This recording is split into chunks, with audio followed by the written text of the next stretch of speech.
just tell you a little bit about what we've been up to this year to give you a better sense of why we're presenting tonight.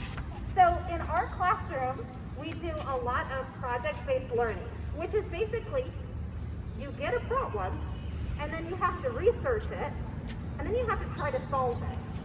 And every year, I try to base our projects off of what the kids are passionate about, who I happen to have that year. And so this year, somebody mentioned that they were really concerned about the bees and how bees were dying. So we started a research project. And in my head, I was thinking, this will be a pretty short project. We'll research, and I think we'll probably end up making bee homes, and then it'll be done. Well, the kids had other plans. And they decided, well, if we're going to build a bee home, we really need to give the bees proper food.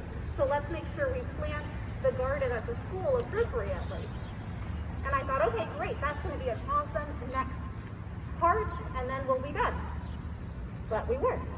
We kept expanding! Yes, we kept expanding. And then the kids realized, this was a pretty hard topic to research. There wasn't a lot of information for kids about native bees. So they decided to write books, which then the library was gracious enough to let us give out. And I thought, well, that was really cool, and now we're probably done. But we weren't.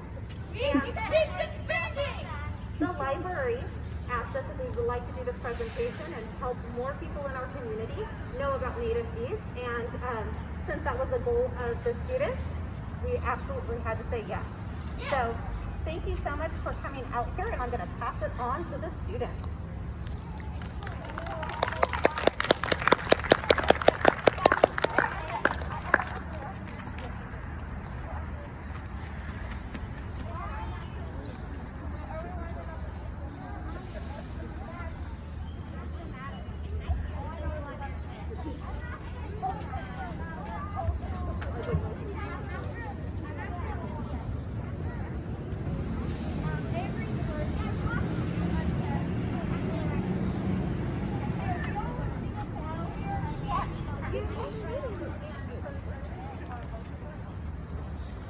You may not realize how many types of bees there are native to campus.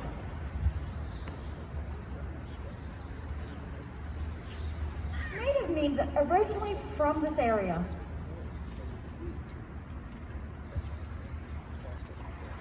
Some of the bees are leafcutter bees, squash bees, mason bees, longhorn bees, carpenter bees, sweat bees, and bumblebees. Did you know that not all bees are yellow and black?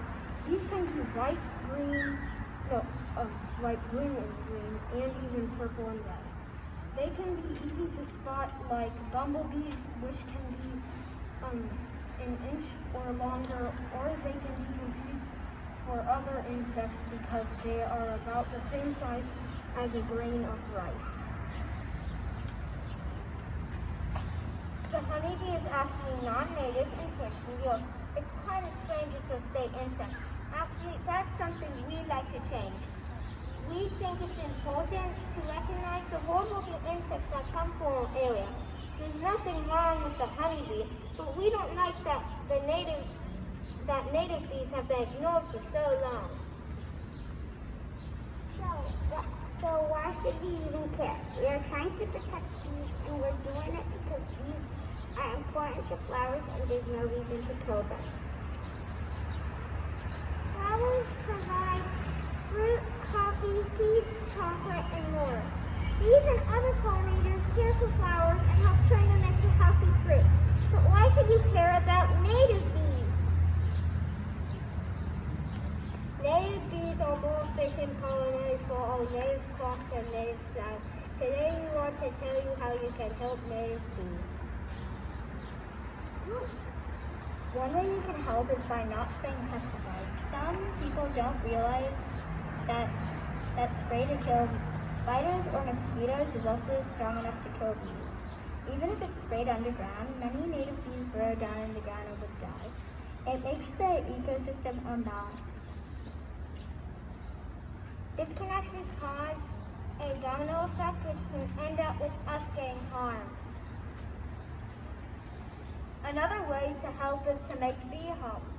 We'd actually like to show you how to make a beehive.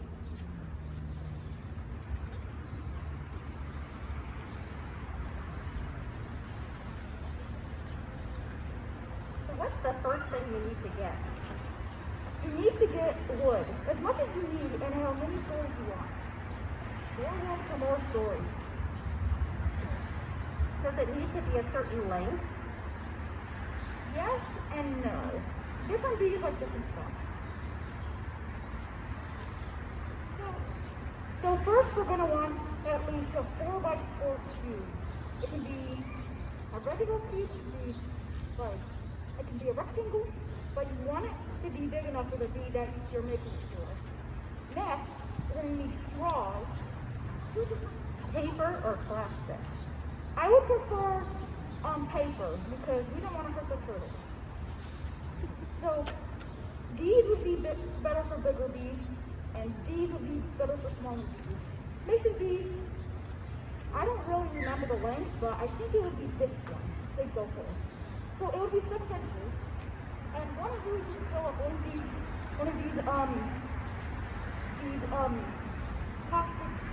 silicone tubes, and you can put all of them in. And what I did one time was put this in for more space. And then you put this in like this, and then it makes more space. And then you can also do this, and you gotta make sure it won't fall out, so you gotta put enough, make sure it squeezes in. Now let's one of my other friends carry on.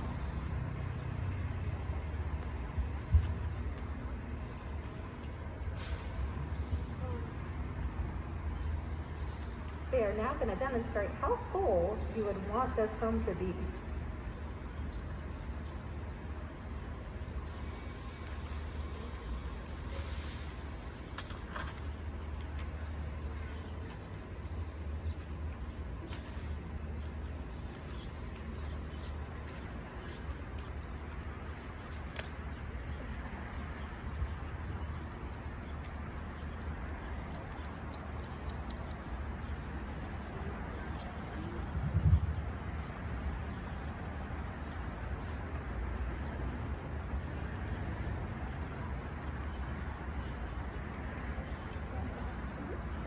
The last thing we'd like to tell you about planting native flowers, some native bees only visit certain flowers. Like the longhorn bee only goes to sunflowers, and the squash bee only goes to squash plants. Some examples of native flowers are Kansas sunflowers, lavender, American water lily, daylily, zucchini, October skies, cornflower, rattlesnake master, chives, and alfalfa. Now we'd like to show you how to make a seed bomb so you could start planting native flowers.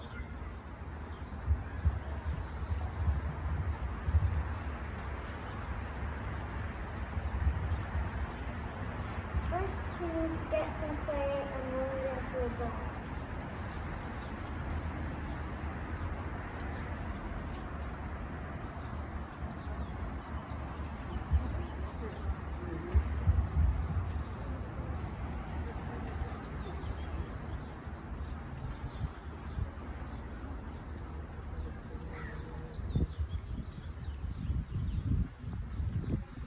Push it into a pancake.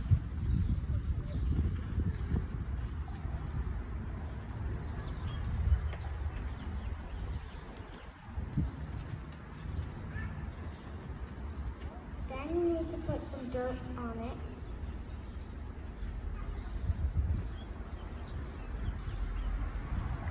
Then you need to add a little bit of water.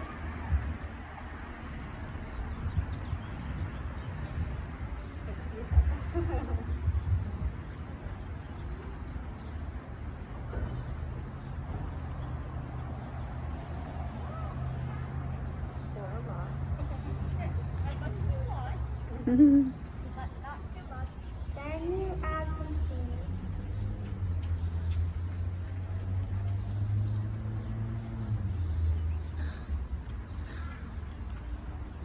And then you roll it up into a ball and start squishing it around.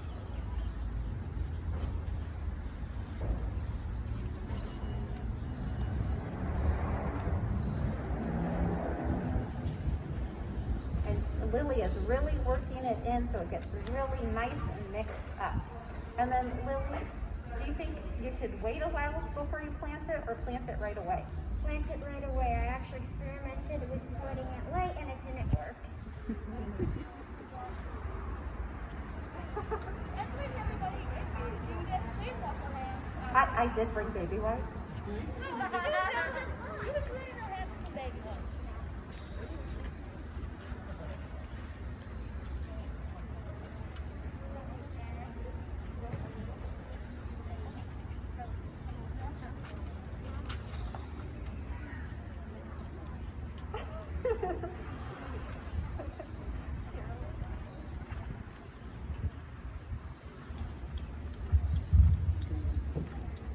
We think this topic is really important. We need the entire community to work together to save our native bees. What you choose to do in your yard affects all of us.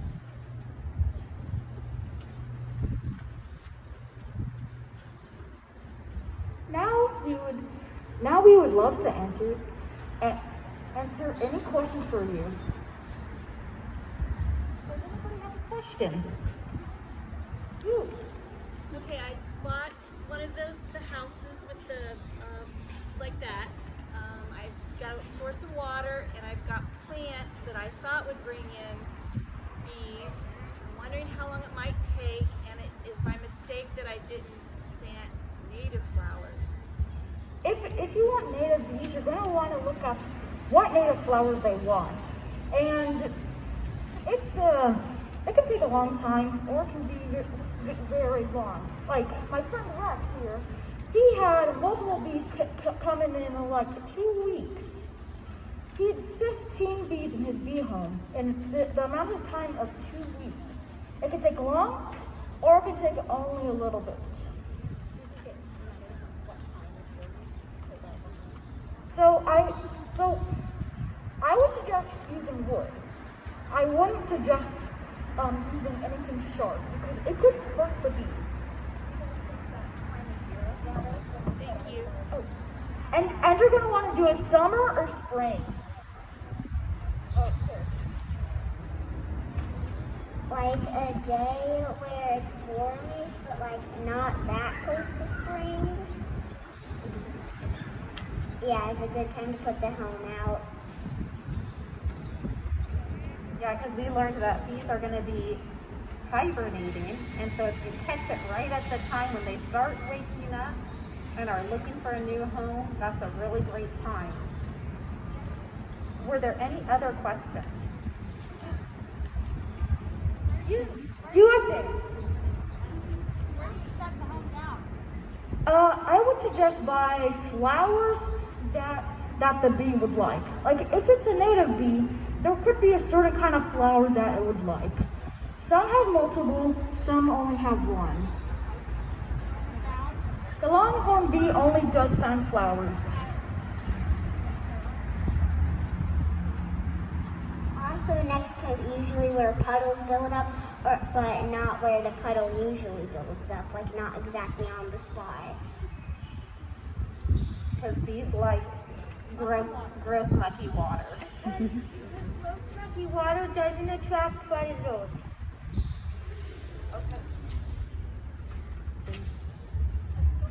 James's brother.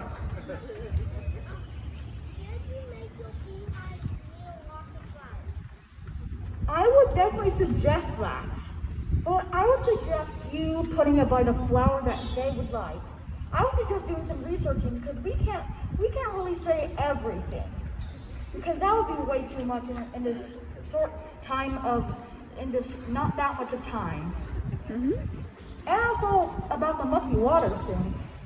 They do that so predators don't eat them because who wants to have mucky water? Not you. Mom. Did you put the bee home on the ground, in a tree? I would suggest Amelia, here you go. Actually, you could,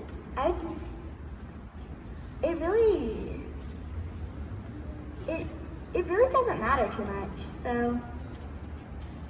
Make sure it stands Like flat. Yep.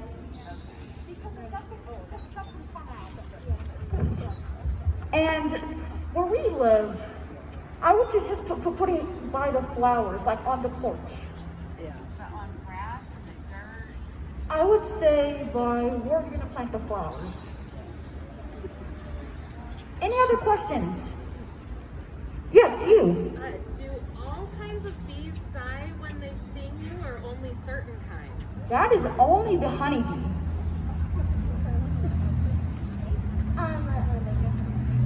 They do that because their stingers are built to be digging into your skin, and then they try to come out, but the stinger breaks off and they die. Does anyone else have any questions? You right there. Are the bees aggressive towards humans? Not if you leave them alone. If you leave them alone, they're perfectly fine. If you step on them or annoy them, you'll get stung.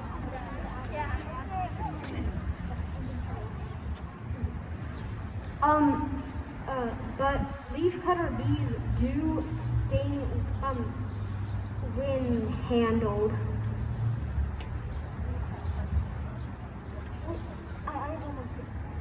So, about stinging, some bees don't even have stingers, and usually the bees are non-hostile when you just leave them alone. Most people just mistake them for wasps. Now wasps, not good. They're still pollinators, though. And most bees actually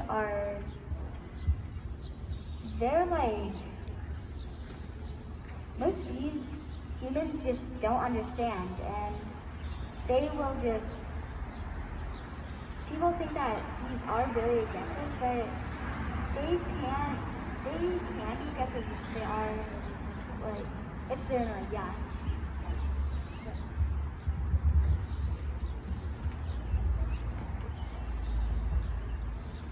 So, another thing about stingers, if you get stung by a bee, I would recommend to pull it out as quickly as possible, and then put some, like, warm water, maybe also some honey, because the acid in that helps the wound heal. Put a band-aid on that. Don't leave the stinger in for too long, because it's got a venom sac that if you leave it for too long, more venom will keep going until you die.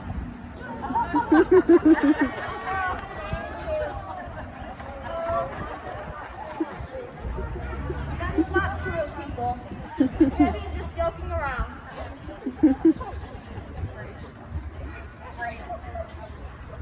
Okay, we have a question right there.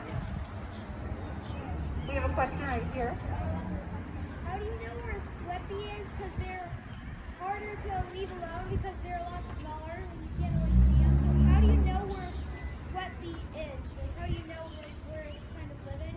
Okay, so the question is about sweat bees, and how can you tell if it's a sweat bee? So you can tell if it's a sweat bee because usually, like, if it's a hot day outside, then they'll come out and if you're sweating, then they'll lick your sweat, because that's something that they have, and yeah.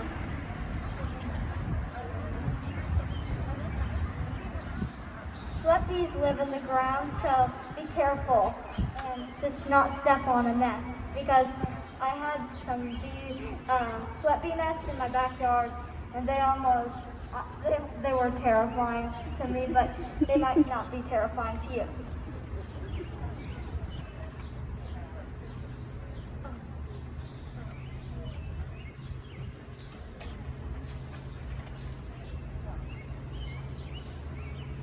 Sweat bees are usually mistaken for flies, because they're, somewhere around the same size.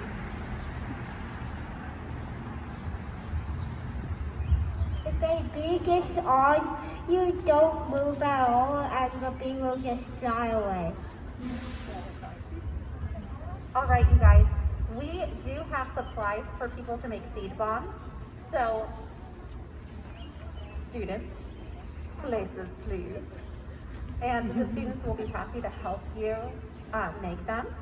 Please take that down. And students, head to the tables. And then we'll return to your last. Please help yourself to, bee books that we made.